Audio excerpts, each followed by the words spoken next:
¿Cómo están amigos? Paz y bien, espero que estén muy bien en casa.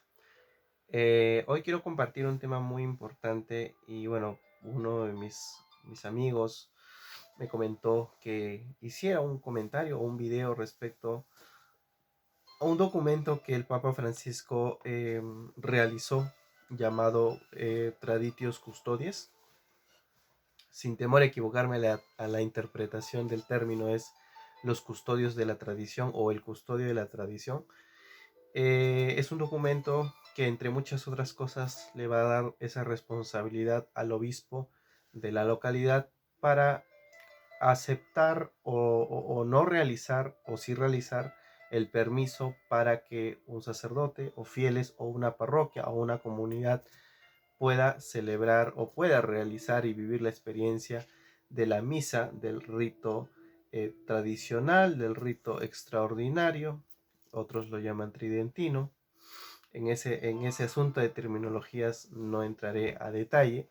Es un tema que en lo particular quiero compartir un pequeño análisis y luego voy a dar un punto de vista. Si bien es cierto, el Papa Benedicto XVI dio un largo alcance en el sentido para que las personas y sacerdotes y religiosos, religiosas puedan vivir esta experiencia sin la necesidad de que un obispo lo pueda confirmar, lo pueda aceptar. Ahora el Papa Francisco lo ha restringido exactamente en la autoridad del obispo, ¿no? Es importante tener en cuenta lo siguiente. Yo soy partidario un poco de la idea de que si algo en la iglesia está ayudando, que se promueva. Si la misa del rito, el rito nuevo, el rito ordinario, está ayudando a los fieles, pues que se siga promoviendo. Pero si hay personas que con el rito extraordinarios se acercan también a Dios y les llama la atención, se vinculan con su espiritualidad, entonces que se siga fomentando. Ahora bien, tanto el Papa Benedicto XVI, cuando dio como que más espacio a que la misa de rito extraordinario se dé, todavía quedaba en discernimiento si es que esto tendría que actualizarse o no. Y ya el Papa Francisco lo termina de zanjar, confirmando de que exactamente cuando hay espacios de la misa de rito extraordinario, no porque el rito extraordinario lo genere, sino porque las personas o un grupo muy pequeño de personas promueve ideas que van en contra de la unidad de la iglesia.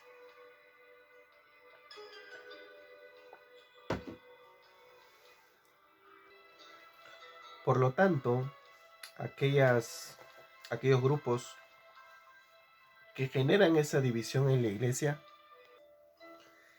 estos grupos pequeños de la iglesia, como les comentaba, que pueda generar división, que pueda generar enfrentamiento, eh, desintonía con la iglesia, con el sumo pontífice, ha generado ese conjunto de ideologías que van a atentar contra el Concilio Vaticano II, contra la imagen del Papa, contra la unidad de la Iglesia y sobre todo también juzgar de manera equivocada la misa del rito ordinario, la llamada nueva misa. Y eso ha sido, como explica el Papa Francisco, la alternativa, o mejor dicho, la solución de momento para que ahora el pueblo de Dios esté en un constante discernimiento, en unidad con su obispo.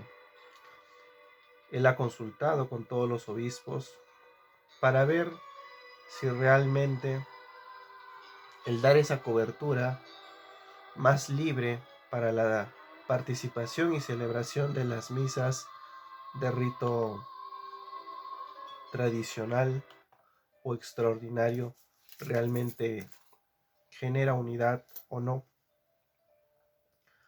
Y han sido los mismos obispos los que han confirmado que esto no es así, ¿no?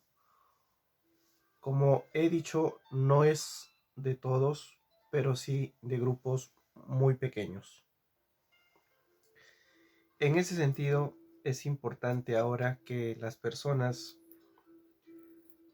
y los fieles y sacerdotes religiosos y religiosas que deseen volver a vivir la experiencia de la misa extraordinaria, pues tengan un diálogo constante y bien fundamentado con su respectivo obispo, que en ese sentido no hay que olvidar que el obispo, independientemente a sus acciones, es un sucesor de los apóstoles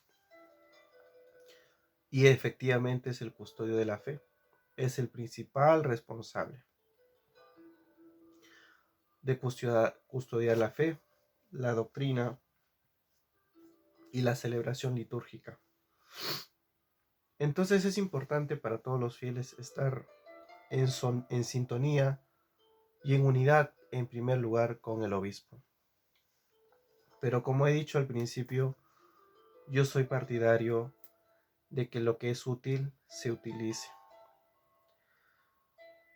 Pero obviamente el Papa Francisco, junto con los demás obispos de todo el mundo, han visto necesario de que este sector que prefiere la misa tradicional esté más integrado a la sintonía del obispo, con el fin de integrarlos a la iglesia y no generar una iglesia paralela, una iglesia que camina en diferentes lados, una misma iglesia católica que dispara para dos vertientes.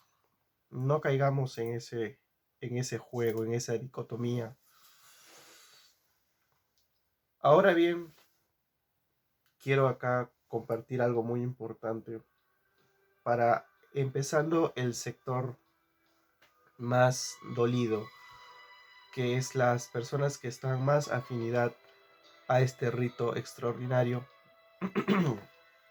Cuando empezamos a leer Hechos de los Apóstoles capítulo 15, versículo 1 hacia adelante, vemos que la iglesia empieza a tener su primer concilio originado por un problema, justamente el tema del rito de Moisés, que incluía la circuncisión, entre otras alternativas para los gentiles que estaban abrazando el cristianismo. Recuerden que los gentiles recién se estaban incorporando a la iglesia y había esa pregunta, ¿no? ¿Cómo debían regirse estas personas?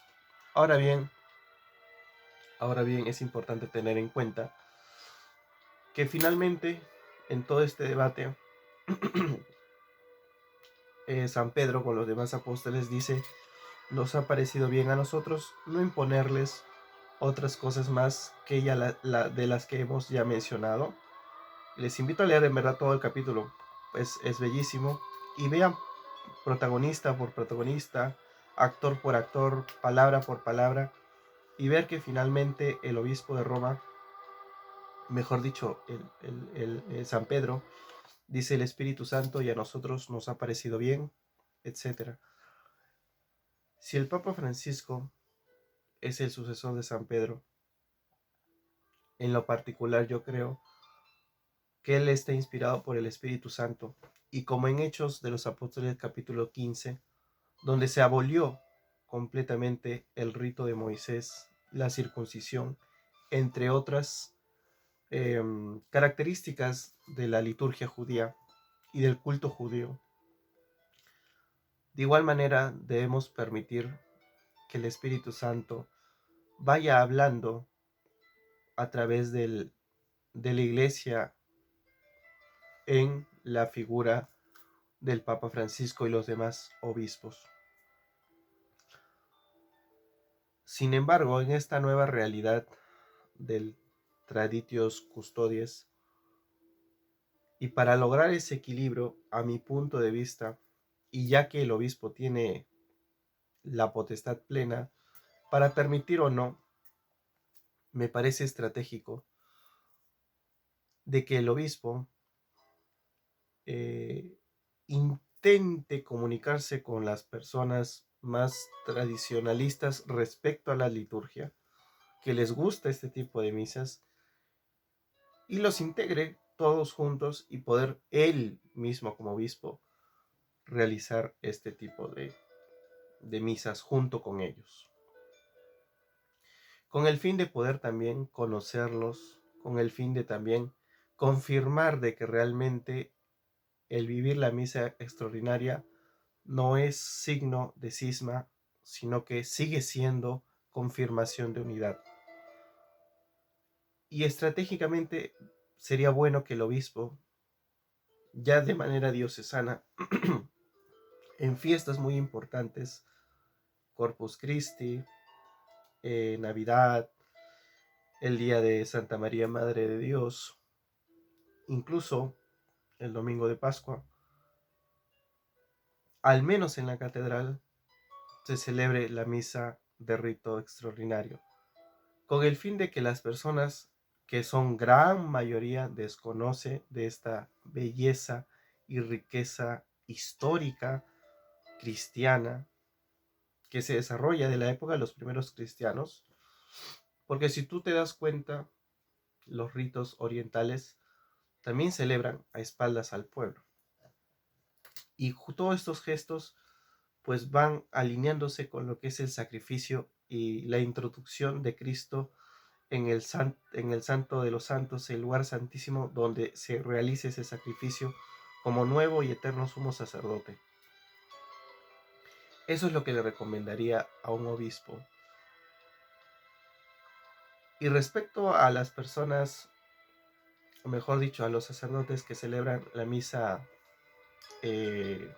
ordinaria, pues que la celebren bien, ¿no? Creo que ningún rito necesita que le pongan más colores y más telas y más figuras. Y es que a veces se ha pensado que la misa es un servicio religioso, y la misa no es un servicio religioso, porque la misa no es para mí, aunque salgo beneficiado, pero no es para mí. Es para dar gloria a Dios, es para dar ese sacrificio a Dios, es para entregar como ofrenda lo más importante, que es el mismo Cristo que se hace presente en ese sacrificio. Y a veces pensamos que la misa es un servicio religioso, ¿no? Habrá otros espacios para hacer ese servicio religioso, pero la misa no es un servicio religioso, sino es un sacrificio. Y cuando yo entiendo eso, me doy cuenta que todos los gestos y todo lo que se hace, se dice y se actúa es para dar gloria a Dios, adoración a Dios, y se vaya recordando esa alianza que tenemos con Él. Así que gracias por tu compañía, paz y bien, y nos vemos en otro momento.